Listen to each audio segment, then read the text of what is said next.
सांताक्रुजाच्या 200 metre वाठारात कसल्याय प्रकारच्या बांधकामाक परवाने दिवचे न्हय असे निर्देश नगर नियोजन खात्याक दिले। हे विशींचो निर्णय नगर नियोजन मंडळाच्या बसकेत जातलो। बोंडवेल तळ्याचो बफर झोन निश्चित करपाची जबाबदारी पाणथळ प्राधिकरणाची आसा असे नगर नियोजन मंत्री विश्वजीत राणे हांणी स्पष्ट केला।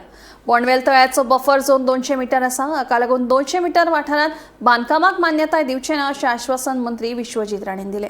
आता त्यांचे कडे डिस्कस केल्या उपरांत सीटीपी काय ऑलरेडी इन्स्ट्रक्शन दिले आसा की 200 मिटरा भितर ते कोर्टाचो विषय जो, पण जोपर्यंत वेस्टलँड अथॉरिटी ते म्हणटा वेस्टलँड अथॉरिटी कडे त्यांचो विषय ऑलरेडी पावल्लो आसा, वेटलँड अथॉरिटीचो विषय पावल्लो आसा, जोपर्यंत वेटलँड अथॉरिटीचो विषय सॉर्ट आउट जायना तोपर्यंत आमी 200 मिटराचे परमिशन सीटीपी दिवचे ना।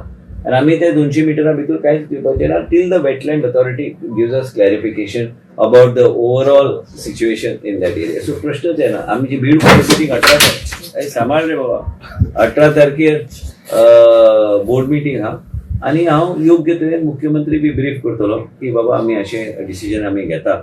आणि मेन म्हणजे कित्याक की लोकांचे सेंटिमेंट केन्ना केन्ना लोकांक एक्झॅक्ट फॅक्च्युअल, आता लोकांक दिसतले की टाउन प्लॅनिंगाचो विषय ते म्हणटा टाउन प्लॅनिंग डिपार्टमेंटूच रिलीफ दिला आतापर्यंत, बरोबर हांव सांगता न्ही, आणि टाउन प्लॅनिंग डिपार्टमेंटान रिलीफ दिला म्हणजे ताबडतोब आम्ही घेतल्या। आमकां ते लेक आणि वेटलँड अथॉरिटी खंयच कॉन्फ्लिक्ट जाऊ नये म्हणून आम्ही सीटीपीक सांगलेले आसा, पयर बी सांगलेले आसा। पयर आम्ही 150 सांगलेले आसा, 150चे 200 सांगता, आणि 200 आम्ही मिटींग घेऊन आम्ही सांगता की जोपर्यंत वेटलँड अथॉरिटी क्लॅरिटी दिना आम्ही कसलेच परमिशन आम्ही दिवचे ना। 200 मीटराचो बफर झोन ऑफ इन्फ्लुएन्स परत सांगता, त्यांचे सजेशन हा की वेटलँड अथॉरिटीन ठरयल्यार आतापर्यंत 200 मीटराचे परमिशन दिवं नाका, पण जे वेटलँड अथॉरिटी ठरयतले आनी आमकां इंटिमेट करतले ते आमचे बायंडींग आसतले।